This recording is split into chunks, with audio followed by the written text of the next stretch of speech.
Salve os irmãos, a paz do Senhor. É, Mais uma vez estamos aqui com a nossa escola bíblica dominical. Peço desculpa até pelo horário, mas na parte da manhã fomos retirar o kit da Santa Ceia para que a gente possa fazer o culto da Santa Ceia agora à tarde, em casa. Então precisei me deslocar até a igreja e voltar, e acabei atrasando 3 minutos do horário previsto. Peço perdão e vou tentar seguir a aula, dando continuidade ao nosso ensino sobre o livro de Efésios. Nós estamos na quarta lição, dia 26 de abril, e a aula hoje é a iluminação espiritual do crente. Mas antes de iniciar, quero que você comigo faça uma oração. Senhor, nós te agradecemos por mais uma vez estar na sua presença, te agradeço por essa oportunidade, Senhor, de estar ensinando, Senhor, ao teu povo. Senhor, que o Senhor cresça, eu diminua, que a sua palavra, Senhor, possa entrar na vida daqueles que estão ouvindo esse ensino, e possam fazer raízes, Senhor, em suas vidas, para que se multiplique frutos em suas vidas. Nos ajuda, Senhor, fala através desse seu servo, para que possa transmitir, e onde essa palavra chegar, o seu Santo Espírito possa fazer mudança na vida das pessoas. Aquele que não crê em ti passa a crer, e aquele que já crê, mas está desanimado, que possa ganhar forças. E aquele que está na caminhada possa ganhar mais forças, Senhor, para continuar a caminhada até o fim. Senhor, seja conosco, nos ajuda, Senhor, nos dê um dia abençoado. Te agradecemos por ter aqui, Senhor, tem selado nossas portas contra esse vírus, contra essa pandemia, e tem com o seu sangue, Senhor, nos protegido e nos guardado de todo mal. Te agradecemos por tudo, Pai, em nome de Jesus. Amém. Meus queridos, a aula de hoje é a quarta lição de Efésios, e novamente vou parecer um professor chato, mas a ideia é sempre questionar. Vocês leram Efésios? Efésios tem apenas 6 capítulos. Efésios tem um livro bem pequenininho, dá para ler rápido, em meia hora você lê esse livro, no máximo 1 hora. E ele é um livro muito rico para a maturidade cristã. O próprio, como falado em outras aulas, a própria divisão de capítulos do 1 ao 6 é um nível de maturidade cristã, de entendimento da fé cristã. Então, assim, se você não leu, não teve tempo, que eu acho bem difícil com corona hoje em dia, e isolamento em casa, mas supondo que você não teve tempo, leia, tenha um tempo. Leia a Bíblia, faz parte do cristianismo, faz parte do cristão entender a Bíblia que ele segue, as palavras que ele crê. Então, se você crê, não creia só por que o outro fala, porque as pessoas falam, creia porque você está lendo também, você está entendendo, e o Espírito Santo está dando iluminação. Então, a iluminação espiritual do crente, olha que interessante, aonde ele está orando? Orando em cima da palavra. Então, a imagem mostra uma pessoa orando e ao mesmo tempo em cima da palavra. Sem a palavra, um cristão é um tripé. É Jesus, Jesus através do Espírito Santo, salvação em Cristo Jesus através do Espírito Santo nos ilumina na palavra que nos dá fé. Então, leia a palavra, aceite a Cristo, receba o Espírito Santo, leia a palavra e você vai ter raízes. Faz parte da lição Igreja Eleita, do livro de Efésios, do apóstolo Paulo, a gente já falou isso nas últimas aulas, tem até os vídeos anteriores do 1, 2, 3, recomendo ler, recomendo assistir, é bem interessante. Então, a quarta lição, no total de 13, a iluminação espiritual do crente. O objetivo da lição de hoje é esclarecer a dimensão da nossa chamada e as riquezas da herança divina e a grandeza do poder de Deus, onde nós vamos destacar 3 objetivos. Primeiro, eu vou destacar a vocação e as riquezas da glória inclusas na herança divina. Quando a gente aceita Jesus, a gente ganha umas riquezas, mas essa riqueza é o quê? Ela é material? Ela é espiritual? Que tipo de riqueza? Vamos falar sobre isso. Salientar que a grandiosidade do poder divino que opera em favor dos crentes e expressar o exemplo de exaltação a Cristo. Então, hoje vamos falar sobre esses 3 temas. A leitura bíblica em classe fica em Efésios, no capítulo 1, do 15 ao 23. Mas eu vou orbitar um pouco sobre o capítulo 2, 3, 4, eu pego até um pouquinho do 5. O 6 ainda não, porque o 6 a gente precisa de outra maturidade para chegar lá. Mas a gente vai chegar até o final das aulas. Então, Efésios 1, 15 ao 23. 15. Pelo que ouvimos eu também a fé que entre vós há no Senhor Jesus e o vosso amor para com todos os santos, não cesso de dar graça a Deus por vós, lembrando-me de vós nas minhas orações, para que o Deus do nosso Senhor Jesus Cristo, o Pai da glória, vos dê em seu conhecimento o espírito de sabedoria e de revelação, tendo iluminado os olhos do vosso entendimento, para que saibais qual seja a esperança da sua vocação, e quais as riquezas da glória da sua herança nos santos, e qual a sobreexcelente grandeza do seu poder sobre nós, os que cremos segundo a operação da força do seu poder, que manifestou em Cristo, ressuscitando-o dos mortos e pondo-o à sua direita nos céus, acima de todo principado, e poder, e potestade, e domínio, e de todo o nome que se nomeia, não só neste século, mas também no vindouro. E sujeitou todas as coisas a seus pés, e sobre todas as coisas o constituiu como cabeça da igreja, que é o seu corpo, a plenitude daquele que cumpre tudo em todos. Então, um texto simples. Não é tão simples, porque tem muita coisa nesse texto. Paulo consegue compactar dentro de um único texto muito para um ensinamento profundo. Poderíamos ficar muito tempo só em cima do capítulo 1, 2, 3, mas a ideia é destrinchar um pouquinho nessa aula. Então, o textuário nosso é: para que o Deus do nosso Senhor Jesus Cristo, Pai da glória, vos dê em seu conhecimento o espírito de sabedoria e de revelação. Então, quem tem o Espírito Santo tem conhecimento, sabedoria e revelação.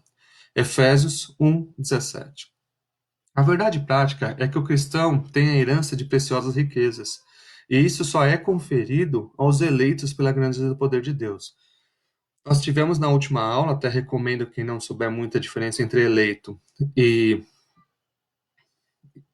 predestinado, nós explicamos bem na última aula. Então, nós somos eleitos em Cristo Jesus porque desde a fundação do mundo, desde a queda do homem, Deus já teve um plano de salvação que através de Cristo nós pudéssemos ser salvos. Então, todos aqueles que aceitam a Cristo são eleitos pela grandeza de Deus. O ponto central da lição de hoje é que quando a gente aceita Cristo, nós recebemos riquezas. Só que não é as riquezas que a gente conhece na TV. Não é as riquezas que são pregadas no púlpito. Não são riquezas financeiras, são riquezas espirituais. A Bíblia nos ensina que se a gente esperasse só nesse mundo, a gente seria os mais infelizes das pessoas. Porque nossa riqueza não é aqui. Do mesmo jeito que o reino de Deus não é aqui. O Cristo fala, meu reino não é deste mundo. Então, nossa riqueza, nossas bênçãos, nossas riquezas espirituais é no porvir, conferida aos eleitos. Mas mesmo assim, a gente ainda ganha 100 vezes mais nessa terra e por fim a vida eterna, como Jesus fala para Pedro. Pedro pergunta, o que eu vou ganhar se te seguir, Jesus? Jesus fala, você vai ganhar 100 vezes mais nessa terra e por fim a vida eterna. Mas espera aí, como que se não é riqueza eu vou ganhar 100 vezes mais, então o que eu ganho? Então, vamos entender na lição de hoje qual é a riqueza que nós ganhamos quando aceitamos a Jesus. Temos 3 tópicos hoje: a esperança da vocação e riqueza da glória, a sobreexcelente grandeza e força do poder divino, Cristo, nosso exemplo de exaltação.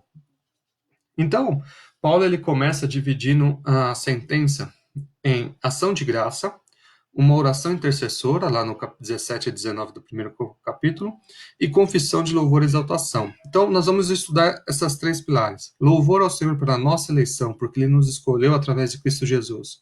Buscar a iluminação do Espírito para compreender a dimensão da nossa chamada e a nossa herança. O que eu ganho seguindo a Cristo? Entender a grandeza do poder do nosso Deus. A esperança.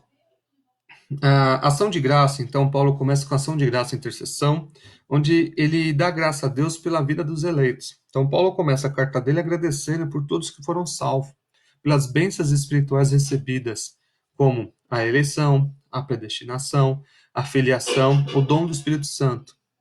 E ele intercede no primeiro capítulo que o espírito de sabedoria e revelação, para que os cristãos que aceitaram a Cristo tenham o espírito de sabedoria e de revelação. O Paulo estava ciente que o evangelho é impossível a pessoa perceber a dimensão do que ele vai receber, a dimensão das grandezas espirituais, se ele não for ensinado por Deus.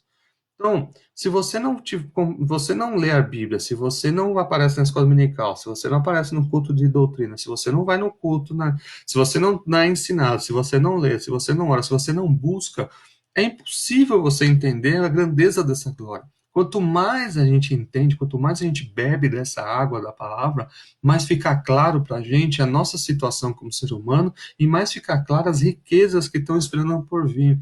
Onde você começa a ter o real senso de valor da vida, aquilo que realmente importa. Então você vai ver que tem coisas na vida que a gente dá tanto valor, que é nada. Porque com Cristo tem coisas muito maiores. Então, assim, em vez de eu ficar pegando aquele famoso ouro de tolo, né, que parece ouro, mas é sem valor aqui na terra, eu tenho uma riqueza grande lá no céu, onde vai ser eterno, incorruptível, onde ladrão não me rouba, onde a corrupção não me rouba. Então, o aprofundamento do entendimento, da sabedoria, das coisas divinas, se Deus não abrir para você, se você não for buscar e Deus abrir a sua cabeça, você não consegue entender isso. 1 Coríntios 2, 14 e 15. Vou abrir aqui a Bíblia online. 1 Coríntios 2, 14. Ora, o homem natural não compreende as coisas do Espírito. Se você não está no Espírito Santo de Deus, você não entende as coisas futuras, você não entende as profundidades do Evangelho. Eu conheço pessoas que já leram a Bíblia e ele fala, não consigo entender. Por quê? Porque falta ainda o Espírito Santo que traduz e dá sentido a ele. Porque parece loucura. E não pode entendê-las, porque elas se discernem espiritualmente, elas não têm um intérprete que nos conecta com o Pai e dá a informação correta. Hoje, para nós que aceitamos a Cristo e lemos a Bíblia, isso é claro, isso é transparente, isso é óbvio. Assim chega a ser enorme, parece um elefante. E as pessoas não enxergam, por quê? Ela não tem o Espírito Santo. É o Espírito Santo que aqui, ó, no 13, as quais falamos não com palavras que a sabedoria humana ensina, nenhuma faculdade, nenhuma teologia. Não estou falando contra a teologia, é bom estudar sim, é bom graduar sim. Eu mesmo sou formado em algumas faculdades. Mas não é isso que me dá sabedoria para ensinar a palavra. Porque quem ensina é o Espírito Santo. Eu não sei nada. Se o Senhor do Espírito Santo não me der agora, eu vou começar a gaguejar aqui, eu não tenho mais nada para falar para vocês. Mas pela sua misericórdia, pelo seu amor com o seu povo, ele acaba passando o conhecimento para que a gente possa ensinar. Então, quem me ensina para poder passar o conhecimento é o Espírito Santo. Sem o Espírito Santo, eu sou só um casulo vazio, um vaso vazio. Comparando, então aqui, as quais não também falamos, não com palavras que a sabedoria humana ensina, mas que o Espírito Santo ensina, comparando as coisas espirituais com as espirituais. Então, quem tem a mente do Senhor, ele é instruído. Aqui no 16, ó, 15. Mas o que é espiritual discerne bem de tudo, e ele de ninguém é discernido, ou não é enganado. Porque quem conhece a mente do Senhor para que possa instruí-lo, ninguém pode ensinar a Deus, não existe o professor de Deus. Mas nós temos a mente de Cristo. Então, ele nos ensina a poder ensinar. Ele nos ensina, cada um de nós, a entender a palavra para poder pregar a palavra. Então, Paulo deixa bem claro o seguinte: o Espírito Santo, que nas aulas anteriores falamos que ele nos cela, ele ainda nos dá discernimento, sabedoria e nos ensina. É ele que fala para você que aquilo está certo e ele que fala para você que aquilo está errado. Uma das coisas que eu sempre falo para meus alunos, quando eu vou fazer qualquer negócio particular da minha vida, eu oro a Deus. Isso eu aprendi com meus pais, com meus avós. E a principal característica que aquele negócio está na vontade de Deus é paz. E tudo desenrola sem eu precisar fazer nada. Eu não, para comprar, por exemplo, um apartamento, eu não preciso só falar que eu ganho mais do que eu ganho. Eu não preciso sonegar, não preciso falar minha renda é 10, sendo que minha renda é 2. Para comprar as coisas, eu não posso, eu não preciso enganar. Deus não age no engano. Deus não compactua com o engano, ele é justo. Então, a principal característica para você entender que Deus está no negócio é a paz.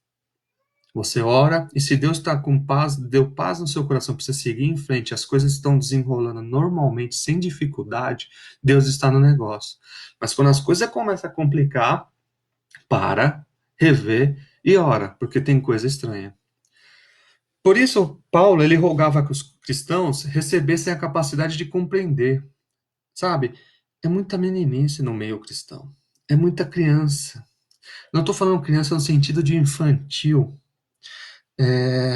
que Jesus fala que se você não for com uma criança, você não herda o reino do céu. Não é esse sentido de é sentido de meninice, é sentido de incautos, é a pessoa que não tem conhecimento, tipo, tá faltando, é infanto.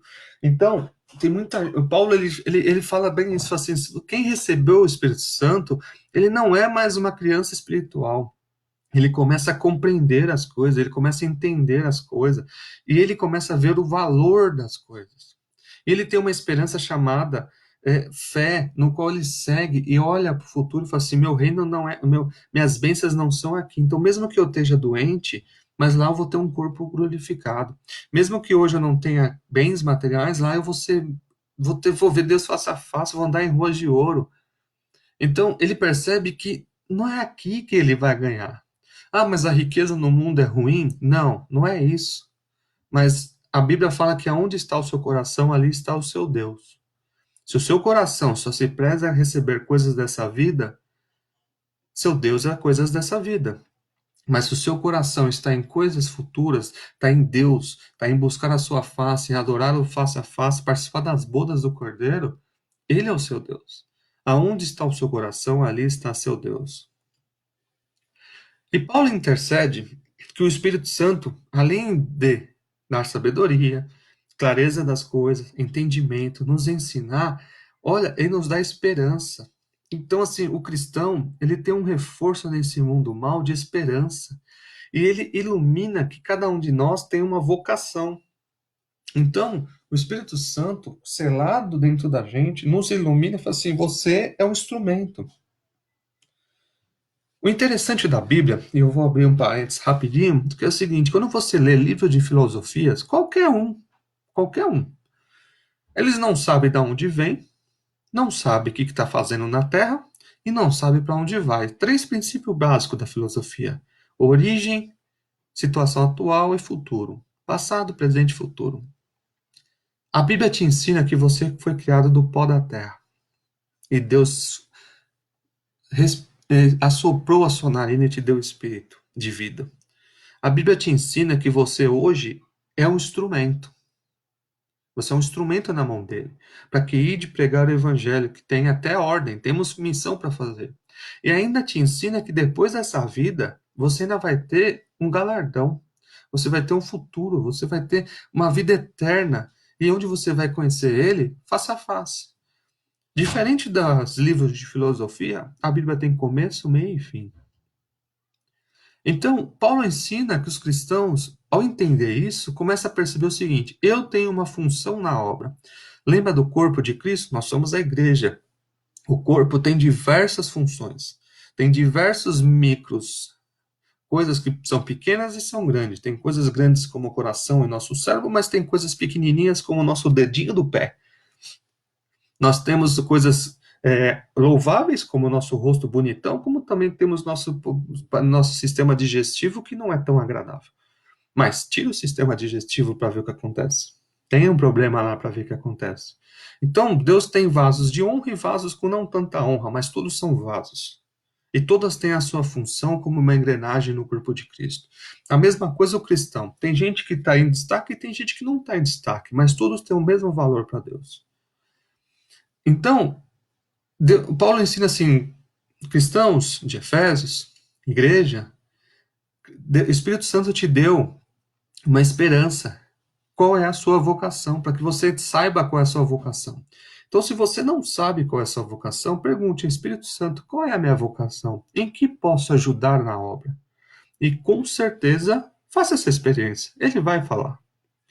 Então, quando você começa a entender o seu chamado como cristão, salvo, entendido, você já tem sabedoria, já está lendo a palavra, já está aprofundado, os mistérios já estão se revelando, você entende que tem um chamado, você começa a trabalhar. Então, você começa a experimentar riquezas espirituais profundas. E você começa a ver com outros olhos. É uma maturidade cristã que você começa a ver tanta heresia, tanta gente desviada, tanta gente que acha que é e não é. Porque o Espírito Santo está abrindo, descortinando. E isso não é novo, não. Os fariseus mataram Cristo em nome de Deus. Em nome de Deus, mataram Deus. Porque eles estavam tão cegos que eles não conseguiram ver Deus na sua própria frente e, em nome dele, mataram ele. Olha que paradoxo. Então, muita gente está nessa. Se prende a um modo fariseu de ser e não consegue entender a simplicidade do Evangelho, o chamado do Espírito Santo. Coisa simples, que pode ser feita no seu dia a dia, na sua casa, no seu lar, no seu serviço, na sua faculdade, no ônibus. Então, Paulo nos alerta o seguinte: qual seja a esperança da sua vocação, seja o instrumento na mão de Deus. Aí você começa a entender espiritualmente os privilégios que você está recebendo.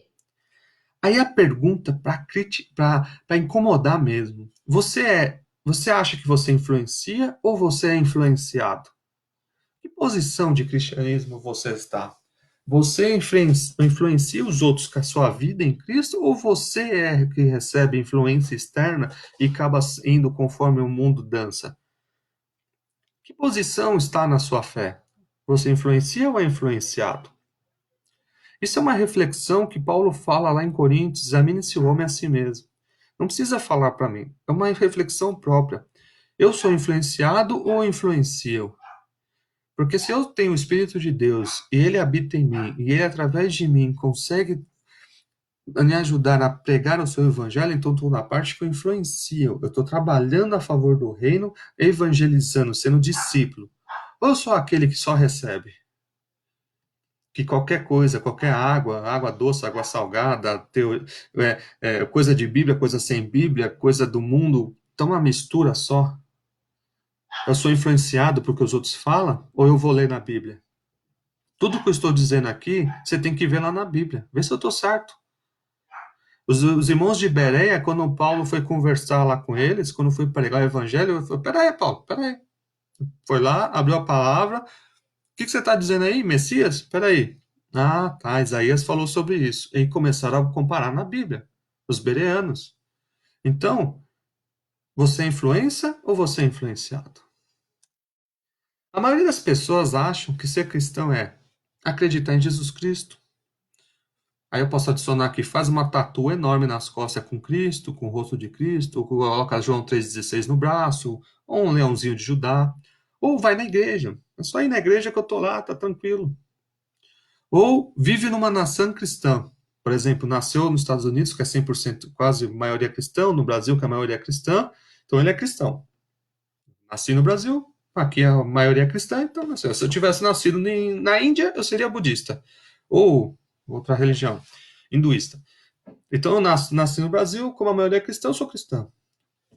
Ou eu vou andar junto com os cristãos. Meus amigos são cristãos, meus pais são cristãos, o meu pai é pastor, minha mãe é líder lá, então eu sou filho de pastor, eu sou filha de pastor, eu sou filho de regente, ou meus amigos todos da faculdade são, eu estou andando junto. Só estou junto. É igual aquelas pessoas que acompanhavam Jesus.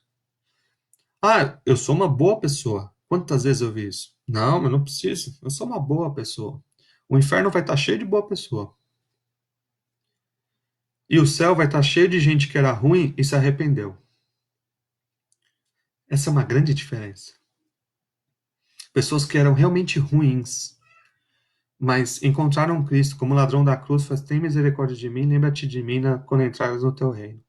E Jesus fala assim: hoje estarás comigo.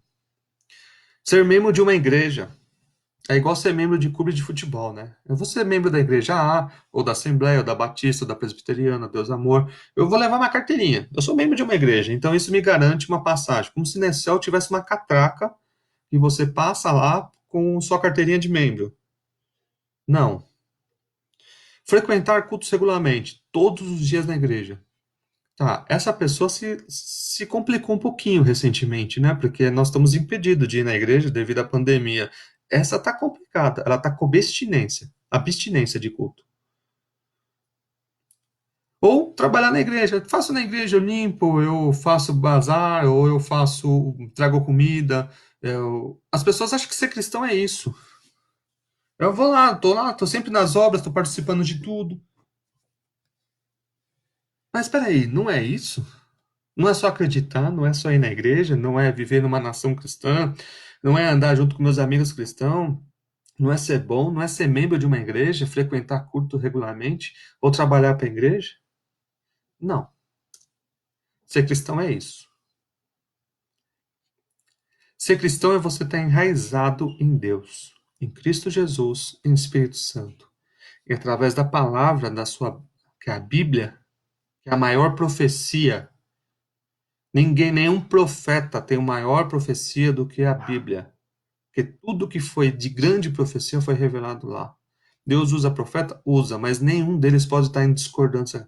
E Paulo ainda fala o seguinte: se um anjo de luz aparecer e ensinar uma coisa diferente do que está escrito na Bíblia, é anátema. Significa o seguinte: desconsidere, é lixo, é heresia. Mesmo que um anjo apareça. Um cristão verdadeiro é uma árvore. Ele tem as raízes profundas em terra boa. Um dia plantaram uma semente, a terra era boa, ele deu raiz. E ele começou a produzir frutos. Vamos ler? Jeremias 17, 7 e 8. Jeremias 17, 7 e 8. Bendito o homem que confia no Senhor e cuja confiança é o Senhor. É o Senhor. Não existe outra confiança. Não existe uma confiança dúbia. Não existe uma confiança secundária. Ou só quando eu preciso. Quando eu, tipo, tô passando um perrê, então eu vou correr atrás de Deus, eu vou. Não, não é assim. É sempre. Não é quando a casa está caindo que eu vou buscar Deus. Não, é sempre. Bendito o homem que confia no Senhor e cuja confiança é o Senhor. Porque ele será uma árvore plantada junto às águas. Águas é o Espírito Santo. Sempre que a Bíblia fala em águas, águas que saem do trono do Espírito, aquele que beber da minha água nunca mais terá sede. Que estende suas raízes para o ribeiro, para a fonte, ele quer mais, então ele manda suas raízes para a fonte. E não receia quando vem o calor, mas sua folha fica verde. E no ano da sequidão, barra 2020, não se fadiga, nem deixa de dar fruto. Isso é cristão. Mateus 13, 23.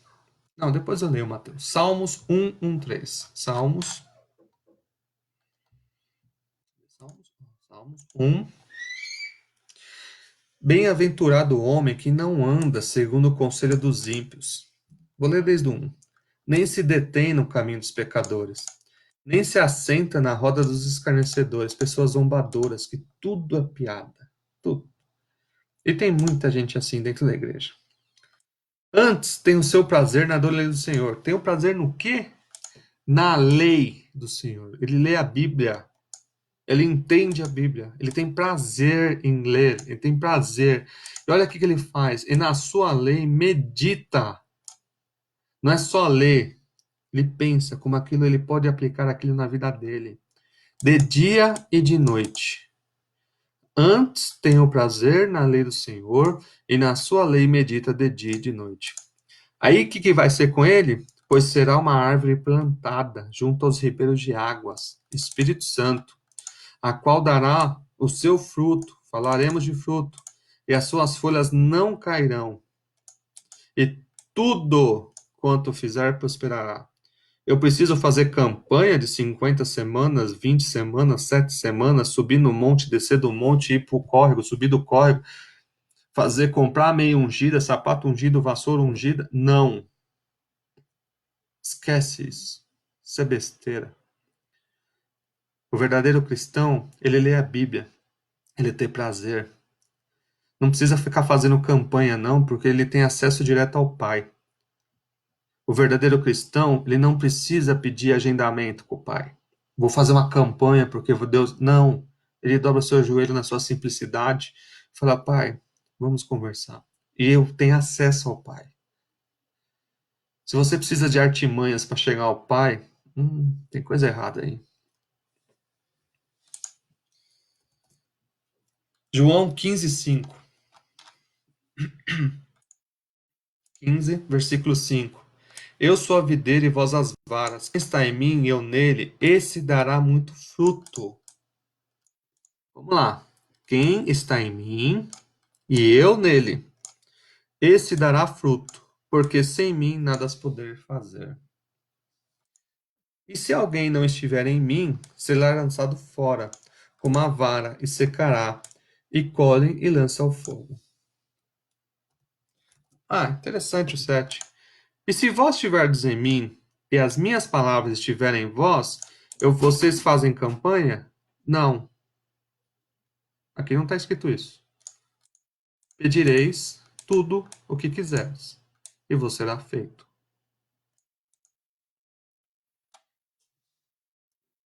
Nisto é glorificado meu Pai, que deis muito fruto. Mas o que é esse fruto? Vamos falar do fruto.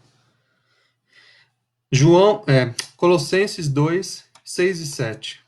Colossenses 2, 6 e 7. Como, pois, recebestes o Senhor Jesus Cristo, assim também andai nele. Arraigai-vos, ou em outra tradução, enraizados. Algumas traduções traz como enraizados. E sobre edificados, já falamos sobre edificado, construção, crescendo. Igual um muro, com tijolinho sobre tijolinho. Então, enraigados e sobreedificados nele, e confirmados na fé, assim como fostes ensinado, nela abundando em ações de graça. Aí temos Mateus 13, 23.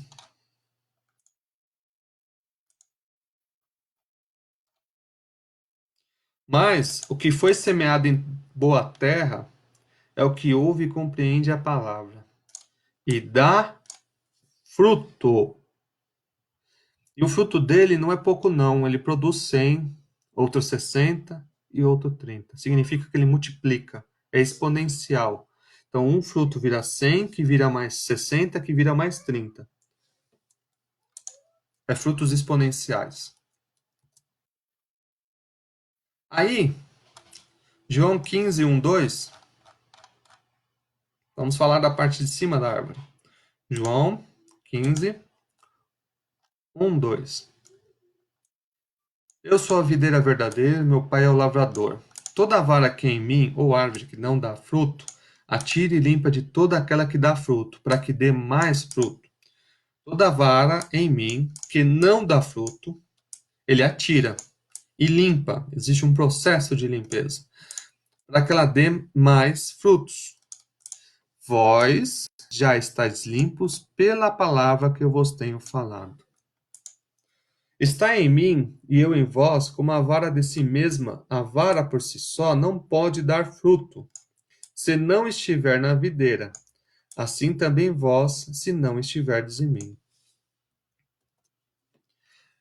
Então, Jesus ensina que aquele que está enraizado em Cristo, ele dá fruto. E quais são os frutos? Gálatas 5 e 22. Temperança. Você é calmo. Benigno. Você ajuda as pessoas. Você tem benevolência. Você tem paz. É aquela casa que você tem prazer em visitar. Já tive a experiência de visitar muitas casas. Tem casa que você entra que você quer sair logo, que aquilo te incomoda. Mas tem casa que quando você vê, Passou horas e você não percebeu porque a pessoa é gostosa de você ouvir a pessoa falando de Deus e você tá lá e você tá ouvindo. E você fala, meu, que maravilhoso. Eu tive uma experiência que eu fui visitar nosso pastor Manuel, que estava com câncer terminal. E foi eu, Samuel, o regente da coral, a esposa dele, a minha esposa. E a gente foi fazer uma visita, porque ele estava, né? E só que a gente foi, nós que fomos visitados, porque habitava uma paz tão grande naquela casa. E o nosso querido pastor estava morrendo e faleceu, está com o braço dos pais. Mas a casa que é a paz é diferente, é diferente. Como eu entrei já em várias outras que não tem. As pessoas que têm o fruto do Espírito, elas são mansas, não são agressivas. Esse velho homem agressivo morreu. Essa mulher agressiva que foi gritando que nem uma doida, morreu. O cristão verdadeiro, enraizado, ele tem bondade. Ele não faz coisas nenhuma para prejudicar o próximo. Ele se auto-prejudica, mas não prejudica o próximo. Ele é considerado na sociedade como um tolo, mas ele é bondoso. A pessoa que tem esperança, é enraizada, ela tem fé. Ela tem o fruto do Espírito da fé. Tá tudo pegando fogo, mas ele tá lá calmo, manso e acreditando, o Senhor vai resolver. Enquanto o mundo tá com medo do corona, o cristão tá falando assim: o Senhor está no controle. Tudo está no controle dele. Quem tem enraizado em Cristo tem amor, amor ao próximo. Ao próximo não é só seu vizinho, ao próximo é seus filhos, sua esposa, seu marido, sua sogra, seu sogro, seus tios, seus sobrinhos, suas sobrinhas, seus vizinhos, seus animais, suas casas, suas bênçãos, tudo que está em volta, você ama o próximo, tudo que está próximo. Tem gente que só tem amor ao próximo na igreja, mas dentro da casa dele o amor está longe. Não, o amor ao próximo genuíno é todos, é universal. E ele tem gozo, ele tem prazer na vida. A vida não é um fardo. Por mais que seja difícil, eu conheço pessoas enraizadas, que quanto mais difícil está a vida, você olha para a pessoa e ela está em paz. Ela tem gozo, ela tem prazer da vida. Você olha assim, mas que lição. A pessoa podia estar reclamando, está faltando um teco do corpo dela, ela está com uma doença, está faltando, está desempregada, mas ela está em gozo, porque ela tem frutos do Espírito, ela está sustentada, ela está enraizada em Deus, em Cristo Jesus, e tem um selo do Espírito Santo.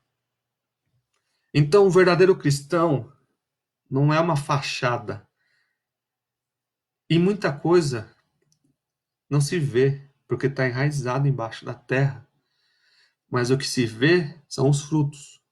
Conhecerei as árvores pelos frutos. O verdadeiro cristão produz fruto. O inverso é verdadeiro. Aquele que não produz fruto, o Senhor corta. Então, a nossa esperança e a vocação da riqueza divide-se em três aspectos. Deus chamou a gente lá no passado e deu uma eleição através de Cristo Jesus para fazermos parte de uma grande bênção. E isso exige de nós serviço e santificação no presente. Então, Deus tirou você de um lugar para que você seja santo. E santo, como Filipenses fala em 3,14, é aproximar-se do trono. Filipenses 3, 14. 3 ao 14.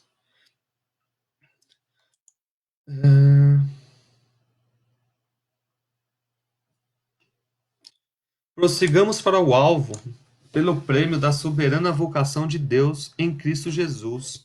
Ser santo é ir ao alvo. O alvo é Cristo Jesus. Você não pode sair do alvo. Então, você quer ser santo? Mire em Cristo e siga o exemplo dele. Uma das coisas que eu sempre exercito comigo em situações, eu falo assim: o que Jesus faria no meu lugar nessa situação? Como ele responderia a essa pessoa? Como ele resolveria essa situação tão complicada? Começa a pensar dessa forma e você vai ver o Espírito Santo abrir sua mente em coisas que você não. Eu tenho vontade de ir lá e fazer isso, mas se fosse Jesus no meu lugar, o que ele faria? Ele ia fazer a mesma coisa que eu estou querendo fazer ou ele iria para um outro caminho? Irmãos, faz essa experiência. Funciona. Então, Deus nos chamou para serviço de santificação. Serviço à nossa vocação, que eu já falei. Santificação é quanto mais perto de Deus, mais a glória dele reflete em você, que também já falei em outras aulas. Para que a gente se ache irrepreensível e vivemos em comunhão. E no andar digno. Andar digno. Muitas pessoas se dizem cristãos e são só crente. Crente crê em qualquer coisa. Cristão, o foco dele é Cristo, é cristocêntrico. Existe um universo de diferença entre os dois. Um só segue. Ele crê. Muita gente crê, até o diabo crê. Mas obedecer é outra história. O cristão não, ele quer ser um pequeno Cristo. Ele quer que as pessoas olhem para ele e vejam Cristo. Paulo fala: sede meus imitadores, como eu sou imitador de Cristo. Você consegue falar para os seus filhos: filhos, me olhem os meus exemplos para que vocês, do mesmo jeito que eu olho o exemplo de Cristo, façam o que eu faço. Você consegue falar isso? Meus filhos, me façam o que eu faço, faz desse modo que o pai está fazendo, faz desse modo que a sua mãe está fazendo, porque esse é o certo, porque nós aprendemos com Cristo. Os filhos, eles são nossa herança. Eles olham em nós ao reflexo. Então, se eu tenho algo para ensinar, vai refletir no ensinamento deles. Agora, se eu mesmo não faço, eu vou ensinar o quê? Então, a participação na glória futura compreende essas etapas. Você é salvo, recebe o selo do Espírito Santo, você tem um serviço, você é santificado, se torna irrepreensível, anda de modo digno, e você ainda tem participação nas glórias futuras. Lá no Efésios 5 e 26, Efésios 5, 26, para santificar, purificando com a lavagem da água, novamente a água, Espírito Santo, pela palavra, para apresentar a si mesmo uma igreja gloriosa, sem mácula, nem ruga, nem coisa semelhante, mas santa e irrepreensível. O santo aqui não é sentido de, eu sou tão santo que eu até levito. Não, não é isso. Santo é a pessoa que produz frutos. Santo é aquele que está próximo de Deus. E a glória dele reflete na pessoa que você olha para ele e fala assim: esse é um homem santo. Como a palavra fala que o apóstolo estava passando, a mulher falou assim: vamos colocar aquele homem para dormir aqui, porque aquele homem é um homem santo. Ele olho para ele, eu vejo que ele é santo. Isso é santidade.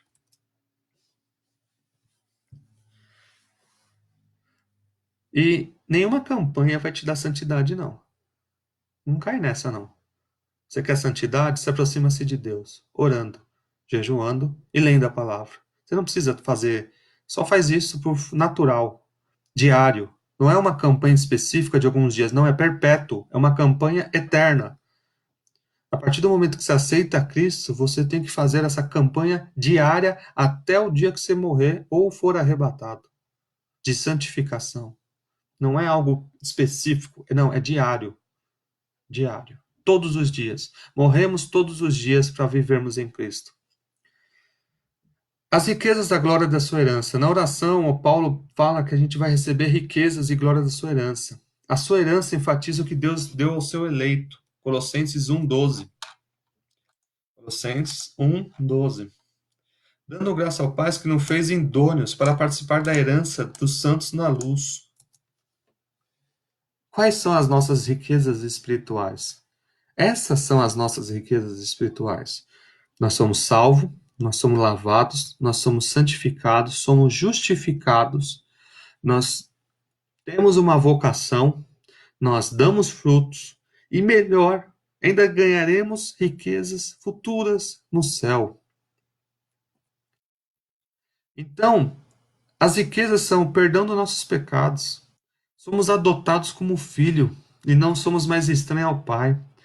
As bênçãos que serão desfrutadas no porvir, no futuro. E quando a gente vê Cristo, a gente vai participar da mesa, das bodas do Cordeiro, a gente vai vê-lo face a face, a gente vai adorá-lo.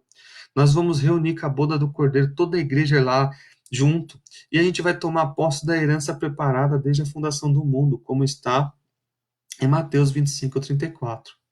Então, essas são as nossas riquezas. Aqui não é dinheiro, não. Não é carro, não é casa, não é barco, não é um avião, não é helicóptero. Isso são pó.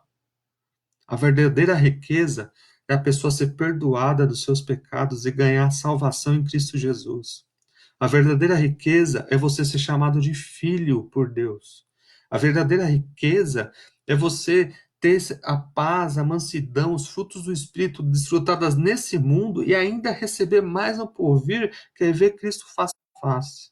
Essas são as verdadeiras riquezas.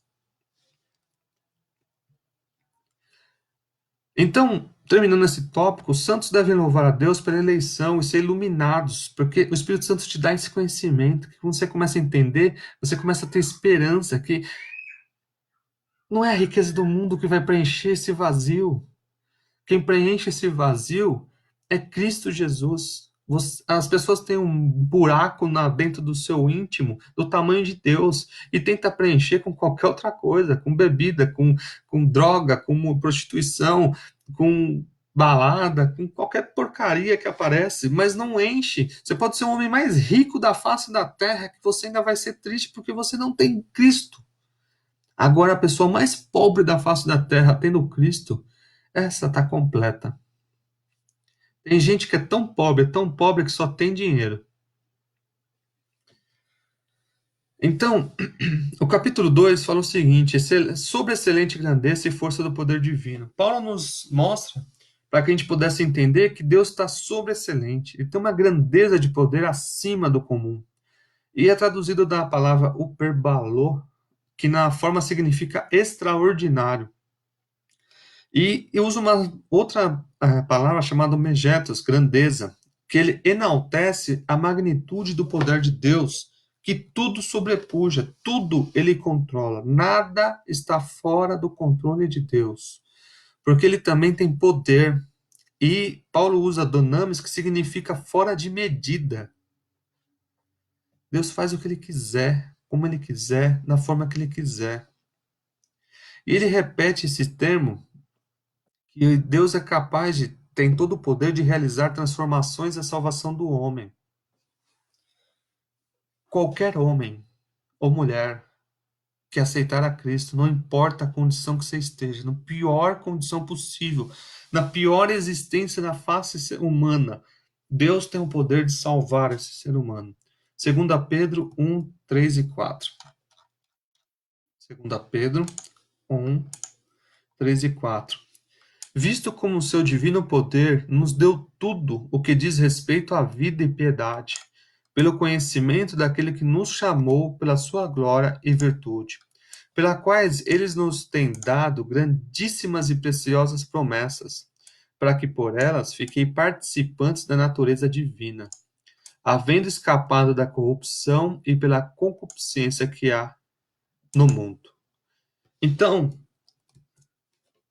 quando aceitamos a Cristo, recebemos bênçãos e riquezas de herança, riquezas espirituais, riquezas refletidas no comportamento humano. Principalmente, a maior riqueza que você pode receber em vida chama-se paz. Jesus, deixa-vos a paz. Não a paz como o mundo fala, mas a minha paz.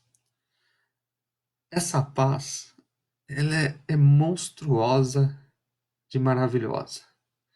Até é difícil achar uma palavra que adjetiva isso. É assim, quem tem a verdadeira paz, é diferente. Nós temos esperança. Então, se você não tem paz, se falta ali a paz, aceite a Cristo. E força e poder divino. Segundo na sentença do Efésios 1:19, Paulo usa 3 vocábulos gregos para enaltecer o poder de Deus. Segundo a operação da força e seu poder, ele usa a palavra operação, que significa eficácia, poder, atividade. Ele usa força, que vem do kratos, que significa intensidade, e ichus, que significa poder inerente. Então, Paulo ele tenta enfatizar o tamanho desse poder na transformação da vida do homem. Ele tem operação, ele tem força, tem um poder inerente. Sim, ele pode transformar qualquer homem. E através desses conceitos, é um poder potencial canalizado para a pessoa que crer em Jesus Cristo receber tudo isso. Então, todos aqueles que crerem, João 3,16, Deus amou o mundo de tal maneira que deu seu Filho unigênito para que todo aquele que nele crê não pereça, mas tenha vida eterna. E ele demonstra esse poder através da ressurreição de Cristo. Ele fez Cristo ressurgir. Através da ascensão de Cristo, ele mostra que o poder levando Jesus Cristo à direita dele. E a elevação acima de todos os domínios, como a gente já leu. Então demonstra o seguinte: ele tem poder para transformar o homem, e ele demonstra esse poder em Cristo. O poder de Deus é extraordinário e supera qualquer outro poder. As pessoas colocam Deus dentro de uma caixinha, limitam Deus a coisas banais, limita Deus a um fast food, onde eu peço e ele dá. Eu paro lá com o meu carro, falo assim, me vê uma benção aí. Aí Deus vai lá. Não, não é isso. Não limita Deus, porque você não vai conseguir. Deus não consegue entrar dentro da teologia de homens. Deus não encaixa dentro dos conceitos mundanos. Deus não encaixa dentro do mundo. Ele é muito maior que isso. O poder dele supera qualquer coisa. A grandeza dele é muito maior. E quando o cristão consegue entender através do selo do Espírito Santo, através do entendimento da palavra, que o tamanho do Deus dele, ele anda em paz. Logo, as pessoas que não têm paz, uma, como está a salvação em Cristo? Duas, você tem o Espírito Santo de Deus? Três, você entendeu o tamanho de Deus? Essas três perguntas têm que ser feitas. E volta lá para a primeira. Você aceitou a Cristo mesmo? De coração? Isso refletiu no selo do Espírito Santo que te dá paz, liberdade e conhecimento? E que você entende o tamanho de Deus e o tamanho da operação dele, que ele pode transformar o homem de qualquer coisa caída? Então, essa é a reflexão de hoje. Então, o poder de Deus ele opera no interesse de salvar a humanidade caída. Diante de tudo isso, Cristo é nosso exemplo de exaltação. E eu vou explicar por quê.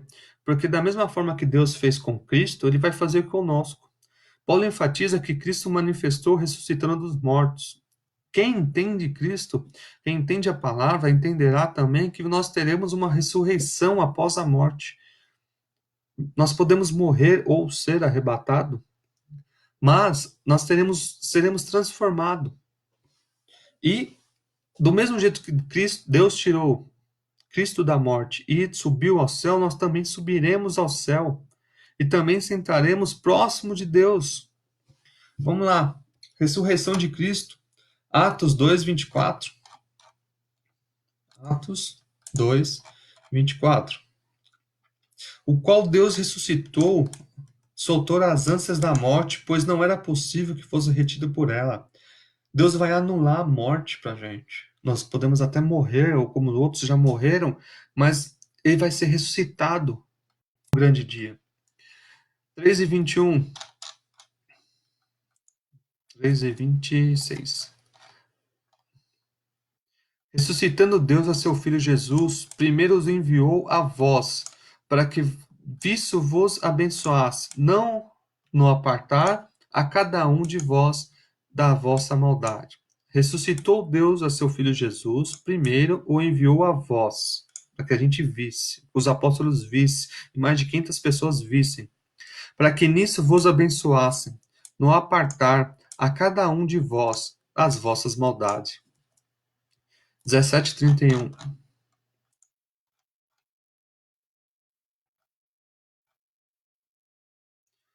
Portanto, tem determinado um dia em que, com justiça, há de julgar o mundo.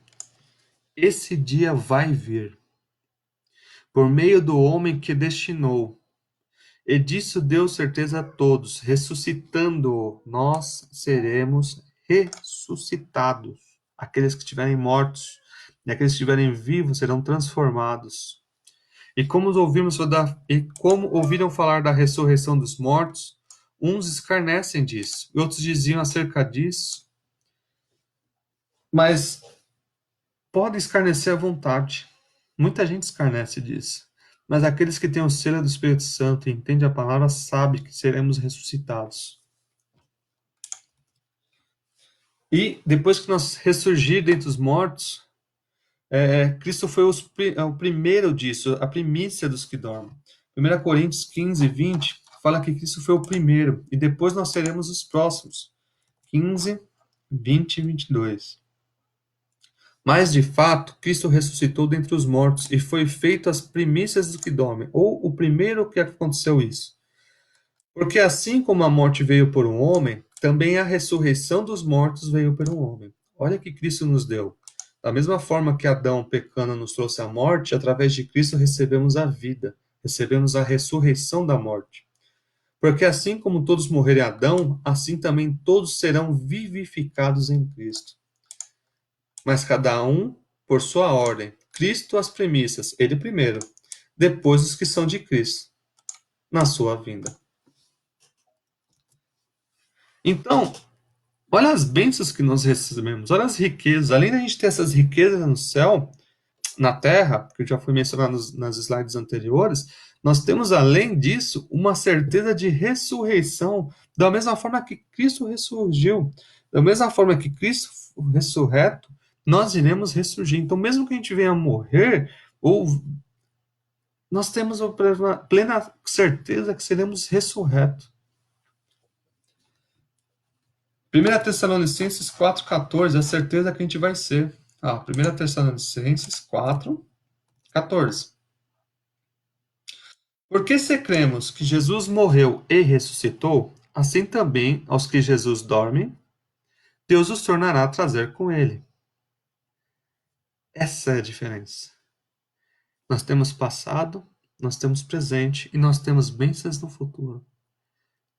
Então, quem consegue compreender disso, não perde tempo com besteira. Não perde tempo com heresias. Não perde tempo com meninice. Não perde tempo com coisas tão pequenas. Porque ele vai, o verdadeiro cristão, ele vai fazendo raízes. Ele vai fazendo raízes na água do Espírito e vai fundando sua raiz, porque ele tem esperança, ele produz frutos e ainda vai receber riquezas da ressurreição pós-morte e vai ficar ao lado de Cristo, vai ver Cristo face a face. O mesmo poder que ressuscitou Cristo está disponível também aos salvos. Tem gente que tem medo da morte. O cristão, ele vence a morte. João 5, 28 e 29.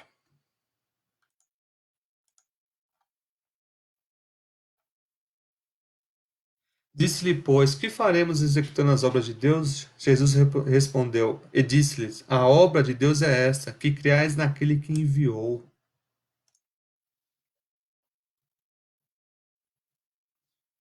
Aqueles que crerem que Jesus Cristo morreu, ressuscitou, será salvo. Todo aquele que crê será salvo e produzirá frutos, porque será selado com o Espírito Santo.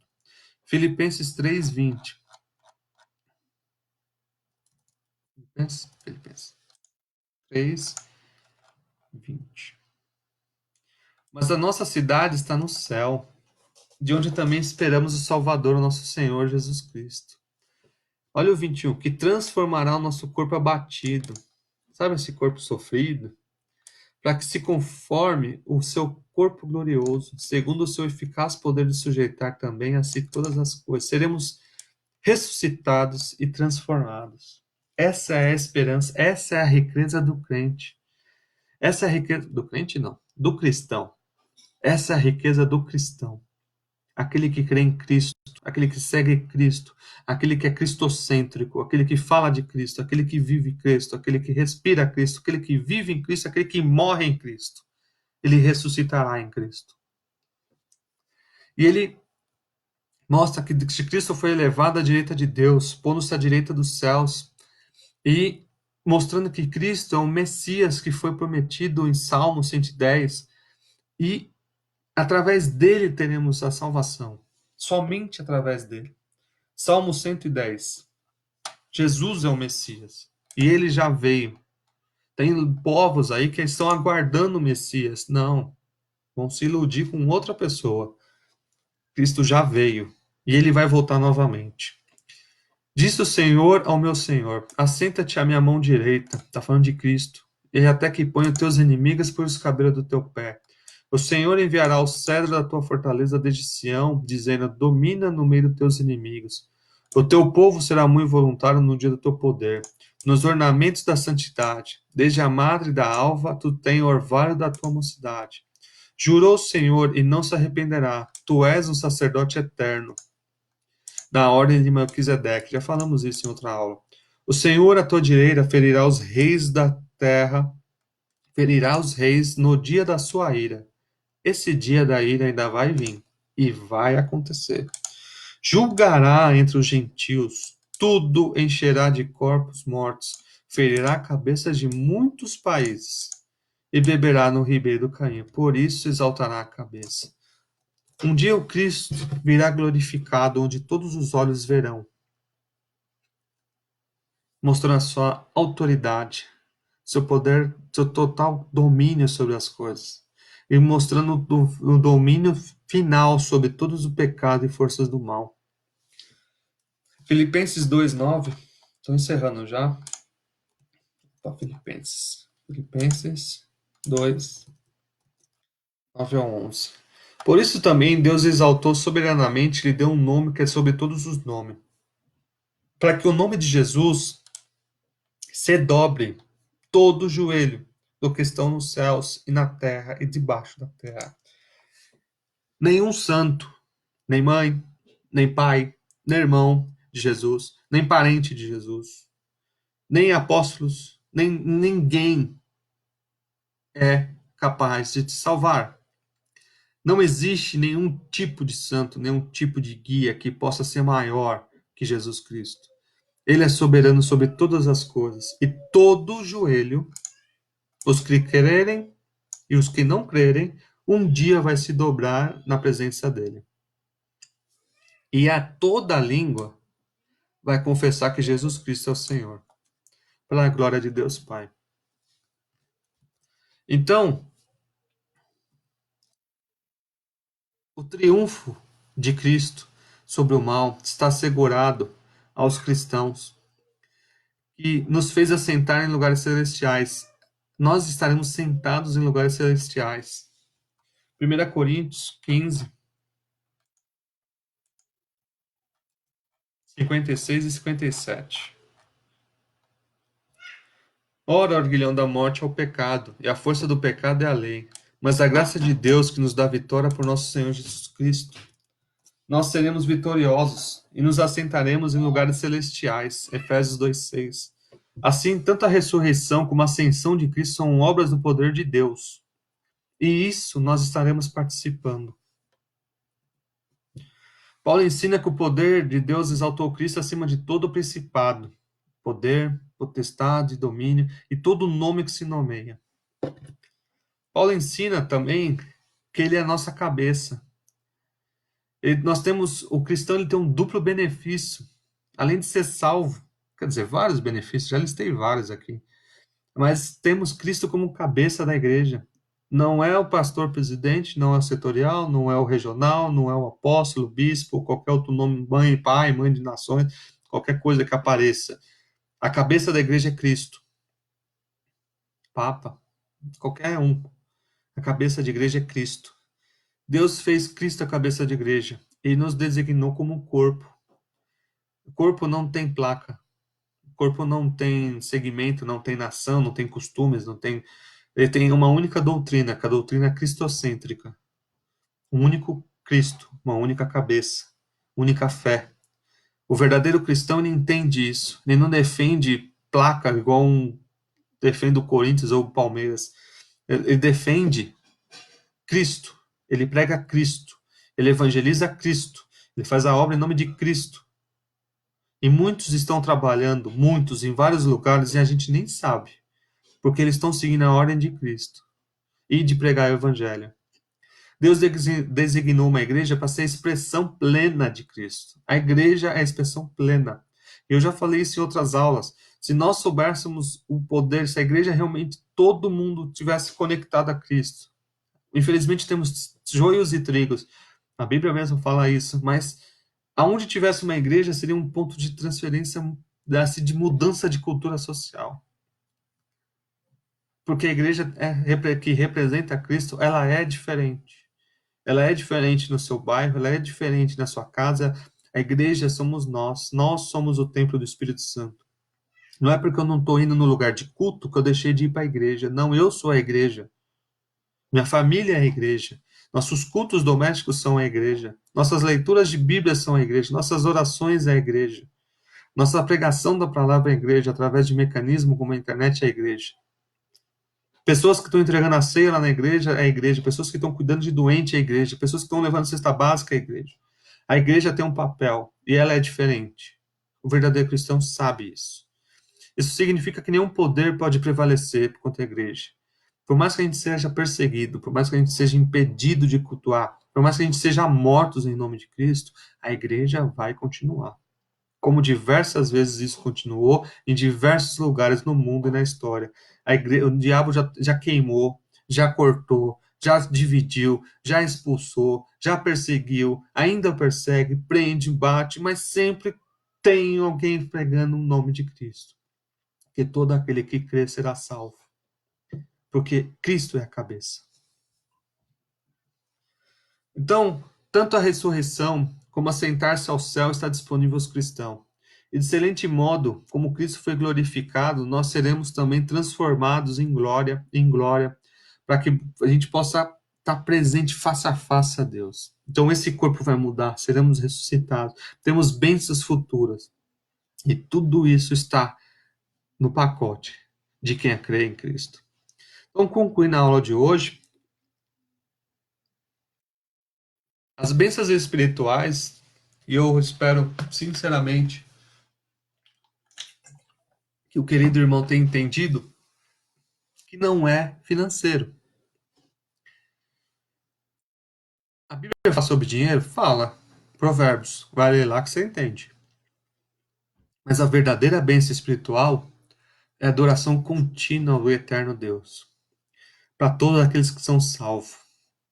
E nisso nos dá dádivas, transforma a nossa vida, perdoa nossos pecados, nos chama de filho, nos dá, produzimos frutos do Espírito, temos função, temos serviços, crente parado, é crente parado, né? Porque é crente, porque cristão não fica parado, crente fica parado, cristão não, cristão tem serviço, cristão tem trabalho, cristão tem um chamado ir de pregar o evangelho, crente fica parado, cristão não, cristão que entende Cristo, que lê a palavra, cristão, um pequeno Cristo, ele tem compreensão das dádivas da salvação. Ele demonstra isso através da que Deus fez por nós. A Bíblia fala que onde abundou o pecado, superabundou a graça. Aquele que mais pecou e foi perdoado sabe o quanto ele tem que agradecer a Deus. Então, os atos transformam em glorificação dos que creem. Não é para exaltação do nosso nome. Como João Batista fala, que ele cresça e eu diminua. Que Jesus Cristo cresça e eu diminua. Irmãos, essa é a última slide. A próxima lição é Libertos do Pecado, uma nova vida em Cristo. Faremos mais ainda sobre isso. Onde Cristo quebra as prisões do pecado. Qualquer pecado é liberto no sangue de Jesus Cristo. Eu agradeço por ter nos acompanhado. Até acho que passei um pouco mais do tempo. E até fiz um pouquinho mais tarde. Foi um caso excepcional. Mas continue orando por nós, pela Escola Bíblica Dominical, pelo nosso pastor de Jailton, pelo nosso superintendente irmão Sérgio, o irmão José.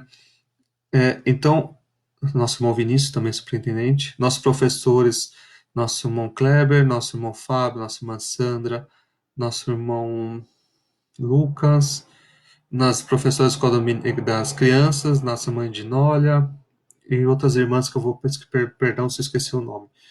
Mas os professores dominical que estão saudade dos alunos. Agradeço a oportunidade. Orem comigo para encerrar. Senhor, eu te agradeço por mais uma vez estar na sua presença. Te agradecemos por essa palavra genuína, que ela possa, Senhor, dar frutos na vida daqueles que estão ouvindo, que eles possam, Senhor, amadurecer na fé, que possam crescer mais um pouco, enraizados na sua santa palavra, e que seu selo do Espírito Santo possa produzir frutos em suas vidas. Pai, aquele que ainda não aceitou a Ti, Senhor, que ele passou, essa palavra possa chegar no seu coração, no modo a confrontar com a sua vida, para que possa ter mudança. Pai, eu te agradeço por tudo, Pai, ser conosco, nos dê uma boa semana abençoada, sela nossas portas, Senhor, contra esse vírus, porque tudo está no seu controle. Cremos em Ti, Pai, e te agradecemos por tudo. Em nome de Jesus, amém. Meus queridos, tenham uma boa semana, a paz do Senhor.